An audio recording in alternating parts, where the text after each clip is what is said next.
Hai guys, selamat berjumpa kembali pada channel novel populer viral yang keren ini.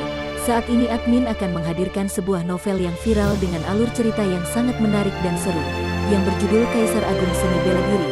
Sebelum mengikuti keseruan ceritanya, mohon bantuan kalian untuk subscribe, like, dan share video yang ada di channel ini. Selamat menikmati.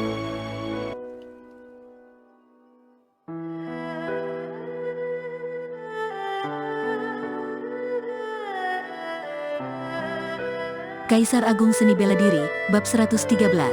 Menara Naga Terbang Gunung WOLONG. Di alun-alun berdiri tegak sebuah plat batu hitam, di mana nama-nama berwarna emas terukir dan juga tercatat poin yang dikumpulkan setiap orang di atasnya. Peringkat pertama ditempati oleh pemuda yang bernama Heisi dengan basis kultivasi yang mencapai tingkat keempat permunian ilahi. Dia memperoleh lebih dari 1.300 poin. Selanjutnya, terdapat dua orang yang juga berbasis kultivasi tingkat keempat pemurnian ilahi. Salah satunya adalah Paman Zheng Oi, dia berada di urutan ketiga. Tatapan semua orang menyatu pada plat batu hitam itu, pemuda-pemuda hebat itu mengedipkan mata mereka dan menatap ke arah plat batu tersebut untuk mencari nama mereka sendiri. Luo Xiu dengan cepat menemukan namanya sendiri, dia berada di peringkat 23, urutan ini tidak termasuk tinggi juga tidak termasuk rendah. Lagi pula, ini hanya pertempuran babak pertama. Segera setelah itu, Luo Xiu juga menemukan nama Yan Siruo di belakangnya, dia berada di urutan 27. Ada yang bahagia dan ada yang murung setelah melihat daftar peringkat. Peserta yang berada dalam peringkat 500 pertama, meskipun masih memiliki jarak yang jauh untuk mencapai 10 besar, tetap saja mereka masih memiliki kesempatan untuk memasuki pertempuran babak kedua. Sedangkan mereka yang memasuki 10 besar, pada saat sedikit kelegaan, mereka tetap diam-diam waspada, karena berada di peringkat 10 besar dalam babak pertama tidak dapat secara akurat menjelaskan apapun, pertempuran selanjutnya hanya akan menjadi semakin kejam dan mengerikan. Setelah babak pertama kompetisi pertahanan hidup selesai, orang yang berada di peringkat 500 besar memasuki babak kedua dan akan memiliki waktu 3 hari untuk beristirahat. 3 hari kemudian, 500 orang akan kembali berkumpul di alun-alun tersebut dan melaksanakan seleksi di babak kedua. Haha, dasar bocah, bisa-bisanya berada di peringkat 23. Setelah kembali dari pertempuran, dengan senyuman di wajahnya, Kepala Shen Yuanan merasa sangat puas dengan hasil yang diperoleh Luo Xiu. Menurutnya, meskipun Luo Xiu memiliki kemampuan yang sebanding dengan tingkatan ilahi, Luo Xiu memiliki basis kultivasi yang lebih rendah, dia dapat unggul di antara orang-orang yang begitu banyak sudah termasuk hebat. Dibandingkan dengan peringkat Luo Xiu, peringkat Ling Jiajia yaitu anggota berbakat dari Kabupaten Laut Gemuruh malah berada di peringkat angka seratusan. Basis kultivasinya telah mencapai level ke-9 tingkatan bawaan, hasil ini sudah luar biasa bila dibandingkan dengan mayoritas setengah tingkatan pemurnian ilahi. Tetapi jika Luo Xiu ingin merebut posisi 10 besar, kemungkinannya sangat rendah. Hati Lin Jiajia masih sedikit tidak yakin, dia merasa bahwa basis kultivasi Luo Xiu hanya sedikit lebih tinggi dibandingnya, mengapa dia bisa berada di peringkat 23, sementara dirinya hanya mendapati peringkat seratusan.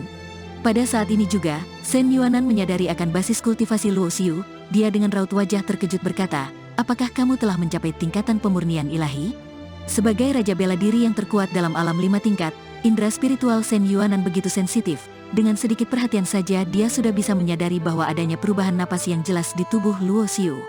Ini hanya kebetulan saja. Luo Xiu tersenyum dengan rendah hati. Apanya yang kebetulan? Kamu bisa mencapainya karena keahlianmu, dalam perjalanan kultivator seni bela diri mana ada yang kebetulan? Shen Yuanan cemberut dan memarahi Luo Xiu sambil tersenyum. Di dalam hati Shen Yuanan memang memiliki sedikit rasa iri. Orang berbakat seperti ini mengapa bukan berasal dari Kabupaten Laut Gemuruh, melainkan muncul di Kabupaten Naga Awan milik Wen Qianhong? Jelas-jelas Kabupaten Laut Gemuruh lebih luas dan lebih padat dibanding Kabupaten Naga Awan, seharusnya peluang muncul anak berbakat juga lebih tinggi. Mengapa malah tempat kecil seperti Kabupaten Naga Awan yang begitu beruntung sehingga dapat memperoleh anak berbakat seperti itu? Harus diketahui bahwa Luo Xiu pada dasarnya baru berusia 15 tahun. Memikirkan ini, Shen Yuanan merasa sedikit sayang. Jika Luo Xiu lebih cepat lahir beberapa tahun, dengan kecepatan kemampuan berlatihnya, memasuki peringkat 10 besar adalah hal yang pasti. Sayangnya waktu tidak menunggu orang, alam rahasia misteri hanya terbuka setiap 30 tahun. Di antara para jenius yang berpartisipasi dalam kompetisi ini, ada 3 orang yang telah mencapai tingkat keempat pemurnian ilahi, 8 orang yang telah mencapai tingkat ketiga pemurnian ilahi. Sehingga, jika Luo Xiu telah mencapai tingkat pertama pemurnian ilahi, untuk memasuki peringkat 10 besar sama sekali bukan hal yang mudah. Mendengar gurunya sendiri mengatakan bahwa Luo Xiu telah mencapai tingkatan ilahi, suasana hati Lin Jiajia menjadi semakin berantakan, dia bergumam dalam hati, betapa beruntungnya Luo Xiu, pantas saja dia bisa berada di peringkat 23. Jika dirinya juga memiliki basis kultivasi dari tingkat pemurnian ilahi, peringkatnya pasti akan lebih tinggi. Saat pertama kali bertemu, gurunya telah berkata bahwa dirinya tidak sebanding dengan Luo Xiu, sehingga Ling Jiajia selalu merasa direndahkan dan selalu ingin mencari kesempatan untuk membuktikan diri bahwa dia lebih kuat. Namun pada saat ini, Ling Jiajia baru sadar bahwa kecepatan Luo Xiu berlatih kultivasi begitu cepat, apakah dirinya benar-benar dapat mengejarnya? Bagi para pemuda kultivator seni bela diri yang menjadi peserta kompetisi, waktu istirahat selama 3 hari adalah kesempatan terbaik untuk menerobos untuk mencapai pemurnian ilahi. Bagaimanapun, di babak pertama kompetisi pertahanan hidup, ada pertempuran yang tak terhitung jumlahnya setiap hari dan banyak dari mereka menemukan kesempatan untuk mencapai pemurnian pada saat pertempuran hidup dan mati seperti ini. Namun, karena saat itu mereka berada dalam bahaya, pada akhirnya mereka tetap tidak memperoleh kesempatan untuk menerobos. Setelah mengetahui bahwa Luo Xiu masuk ke dalam babak kedua serta memiliki peringkat yang cukup tinggi, Lu Mengyao juga sangat gembira. Namun ketika dia mendengar banyak yang mati dalam kompetisi bertahan hidup, dia menjadi sedikit ketakutan. Untung saja Luo Xiu pulang dengan selamat serta memperoleh peringkat yang lumayan bagus.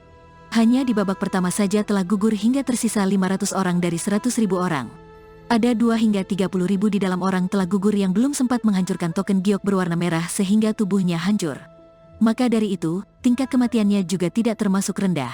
Sesuai dengan peraturan sebelumnya, dalam perebutan peringkat pada babak kedua, mereka akan menuju Menara Naga dari Gunung Wolong. Menara Naga ini tentu saja tidak bisa disamakan dengan Menara Naga di Gerbang Kebebasan. Di antara banyak orang berkuasa di negara bagian Tanah Langit, didirikan Menara Naga Terbang. Namun, Menara Naga Terbang ini pada umumnya hanya meniru dari Menara Naga di Gunung Wolong. Menara Naga pada Gunung Wolong adalah sebuah peninggalan yang tersisa dari zaman kuno. Konon itu adalah tempat di mana seorang berkekuatan untuk melatih anak muridnya. Dalam 3 hari berikutnya, Luo Xiu tetap menstabilkan basis kultivasinya yang berada di tingkat pertama pemurnian ilahi. Selama periode ini, para peserta muda kultivator seni bela diri lainnya juga masing-masing menerobos. Hanya saja berbeda dari Luo Xiu, orang yang baru saja menerobos tidak memiliki cukup waktu untuk menstabilkan basis kultivasi mereka. Banyak setengah tingkatan pemurnian ilahi yang mencapai tingkat pemurnian ilahi dan juga tidak sedikit orang dengan level ke-9 tingkat bawaan mencapai setengah tingkatan pemurnian ilahi. Adapun mereka yang telah berada di atas tingkatan pemurnian ilahi, memperoleh tingkat pencapaian yang rendah. Lagi pula, telah mencapai basis kultivasi di tingkat ini, tidak mudah untuk melangkah lebih jauh. Selama periode ini, 500 peserta kultivator seni bela diri telah mempersiapkan dirinya masing-masing untuk memasuki babak kedua. 3 hari kemudian mereka akan berkumpul di pusat alun-alun raksasa Kabupaten Hijau.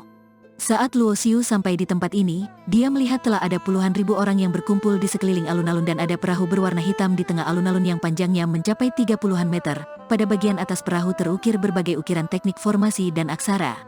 Ini perahu perang? Saat Luo Xiu melihat perahu raksasa itu, matanya seketika menjadi berbinar. Bagaimanapun, Luo Xiu juga termasuk seorang master formasi. Meskipun tidak pernah melihat, dia juga pernah mendengar tentang perahu perang.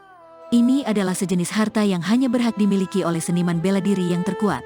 Tubuh kapal perlu disempurnakan dan dibangun oleh ahli tempat, kemudian ukiran teknik formasi dan aksara diukir oleh master formasi, biaya perakitannya dapat dikatakan sangat mahal.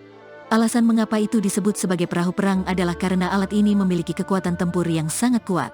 Pertama-tama yang terpasang dalam perahu perang adalah bom energi vitalitas yang digerakkan dengan batu vitalitas. Kekuatan satu bom dari bom energi vitalitas tingkat rendah saja sudah cukup untuk meledakkan tingkatan ilahi. Selain itu, ukiran teknik formasi dan aksara yang terukir di perahu perang memiliki formasi pembunuh, formasi perangkap, formasi pertahanan dan formasi kestabilan yang dapat dikatakan cukup rumit. Membutuhkan puluhan hingga ratusan ahli yang bekerja sama untuk membentuknya dalam hitungan tahun. Perahu perang dibagi menjadi kelas bawah, kelas tengah, kelas atas dan kelas super. Perahu perang kelas bawah yang paling sederhana sudah cukup untuk membuat banyak penguasa bela diri bangkrut dan tidak mampu membelinya. Pangeran Gerard yang mengurus jumlah peserta pertempuran kali ini bukan penguasa bela diri terkuat, sehingga perahu perang ini juga bukan miliknya, melainkan milik anggota kerajaan negara bagian Tanah Langit.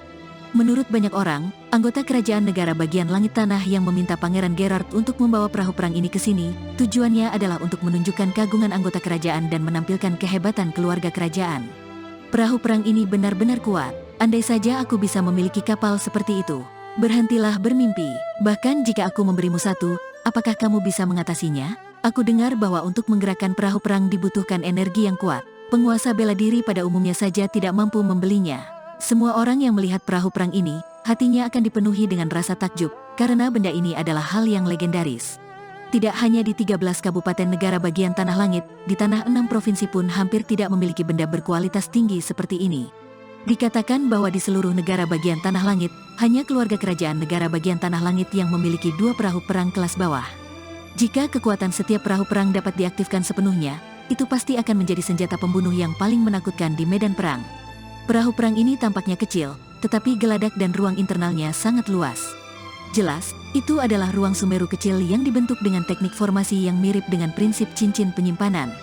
Sebuah perahu perang kelas bawah mampu mengangkut ribuan orang. Saat Luo Xiu naik ke perahu perang ini, dia tidak bisa menahan untuk merasa sedikit kagum. Ukiran teknik formasi dan aksara yang digambarkan di perahu perang jauh lebih rumit daripada yang bisa dia mengerti. Suatu hari, Luo Xiu berpikir bahwa jika dia bisa memiliki perahu perang seperti ini, dia bisa langsung terbang ke langit gerbang guntur. Seberapa gagah itu? Luo Xiu, sebuah suara yang lembut mendatang secara perlahan. Luo Xiu melihat ke arahnya dan melihat Yan Siruo. Selama Luo Xiu melihat wanita ini, pikiran dia sepertinya berada di luar kendali. Sehingga membuatnya bertanya-tanya tekad seperti apa yang dapat melintasi reinkarnasi langit dan bumi akan bisa dikuburkan di bagian terdalam jiwanya. Siruo, Luo Xiu juga tersenyum dan menyapa. Meskipun dia sedikit menolak pengaruh tekadnya, pada dasarnya dari hati, Luo Xiu tidak membenci wanita ini. Selain itu, roh samsara juga mengatakan bahwa Yan Siruo adalah tekadnya. Ini tidak dapat diubah meskipun telah mengalami reinkarnasi. Lin Jiajia, yang sedang berjalan dengan Luo Xiu, melirik Yan Siruo dengan kebingungan dan alisnya tidak bisa menahan untuk sedikit mengerut. Lin Jiajia tahu bahwa Luo Xiu sudah memiliki seorang wanita di sisinya yang bernama Lu Mengyao, sekarang muncul lagi seorang wanita cantik. Apakah orang ini adalah buaya darat yang suka merayu ke sana dan kemari? Memikirkan hal ini, Lin Jiajia tidak bisa menahan perasaan sedikit jijik terhadap Luo Xiu di dalam hatinya. Dia berbalik dengan mendengus dingin. Lin Jiajia paling benci dengan pria genit seperti ini. Bagaimana Lin Jiajia memikirkan dirinya, Luo Xiu terlalu malas untuk peduli. Dasar bocah kecil, hebat juga. Kepala Sen Yuanan mengedip-ngedipkan matanya pada Luo Xiu dengan senyuman yang penuh makna. Brehem, setelah semua orang naik ke perahu perang itu melayang dan bergegas ke langit dalam sekejap. Kecepatan terbang perahu perang ini sangat cepat. Bahkan jika seorang penguasa bela diri terkuat menggunakan seluruh kekuatannya juga akan sulit untuk mengejarnya. Cahaya formasi berdatangan dan membungkus perahu perang. Meskipun angin kencang berhembusan di luar, orang yang berada di dalam perahu perang sama sekali tidak terasa dan sangat stabil serta nyaman. Tirai cahaya pertahanan dari perahu perang paling sedikit berada di peringkat formasi tingkat 5, kekuatan bom energi vitalitas dan bahkan formasi pembunuhan adalah binatang iblis dari formasi tingkat 4 hingga tingkat 5. Siapapun tidak berani sembarangan memprovokasinya. 2 jam kemudian, perahu perang terbang ke dalam pegunungan yang tak berujung. Tidak lama kemudian, orang-orang yang berada dalam perahu perang pun melihat sebuah menara putih dengan tinggi 300-an meter berdiri tegak di pusat dari pegunungannya. Menara tinggi itu seperti naga, dengan kepala menghadap ke langit dan memancarkan sinar cemerlang berwarna putih samar yang sangat menarik perhatian. Ini adalah menara naga terbang yang terkenal di negara bagian Tanah Langit. Tidak ada yang tahu berapa lama menara naga terbang ini telah diwariskan. Bahkan sebelum negara bagian Tanah Langit terbentuk, menara naga terbang ini telah ada. Pada saat yang sama, Luo Xiu menyadari bahwa di sekeliling menara naga terbang, terdapat pasukan kultivator seni bela diri yang mengabdi kepada anggota kerajaan negara bagian Tanah Langit. Keluarga kerajaan Fan yang memimpin dan menyatukan satu negara dan yang dapat menenangkan para pahlawan berkekuatan hebat dalam 6 provinsi dan 13 kabupaten ini. Satu sisi alasannya karena latar belakang keluarga kerajaan yang kuat, satu sisi lainnya karena keluarga kerajaan memimpin 2 pasukan tentara.